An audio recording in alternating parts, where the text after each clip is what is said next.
আসসালামু আলাইকুম। স্বাগতম জানাচ্ছি নতুন আরো একটি ভিডিওতে। আজ ১ জানুয়ারি ২০২৫ প্রাথমিক বিদ্যালয়ের শিক্ষার্থীদের বই বিতরণ। আজকের গন্তব্য সরবঙ্গ ভাদুরিয়া সরকারি প্রাথমিক বিদ্যালয় পলাশবাড়ি গাইবান্ধা। বিদ্যালয়ের প্রধান শিক্ষক জনাব সৈয়দ শরীফুল ইসলাম আজ এক ব্যতিক্রমধর্মী উদ্যোগ গ্রহণ করেছেন। তিনি স্কুল ব্যাগ, শীতবস্ত্র, মেধা পুরস্কার ও বই বিতরণের অনুষ্ঠানের আয়োজন করেছেন। অনুষ্ঠানে প্রধান অতিথি হিসেবে উপস্থিত ছিলেন জনাব আরজুমান আরা গুলেনুর, উপজেলা প্রাথমিক শিক্ষা অফিসার। বিশেষ অতিথি হিসেবে উপস্থিত ছিলেন জনাব মোহাম্মদ রবিউল ইসলাম, ইন্সট্রাক্টর, উপজেলা রিসোর্স সেন্টার।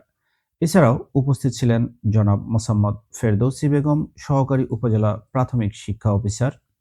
অনুষ্ঠানটিতে সভাপতিত্ব করেন জনাব মোহাম্মদ আব্দুল হান্নান সরকার, সহকারী উপজেলা প্রাথমিক শিক্ষা অফিসার। অনুষ্ঠানটি সঞ্চালনা করেন বিদ্যালয়ের প্রধান শিক্ষক জনাব সৈয়দ শরীফুল ইসলাম।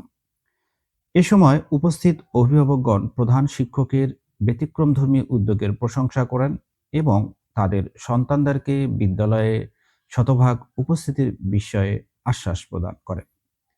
এটি বিদ্যালয়ের আধাপাকা টিন শেড ভবন। কিছু গাছ লাগানোর ফলে জায়গাটিকে বেশ দারুণ লাগছে।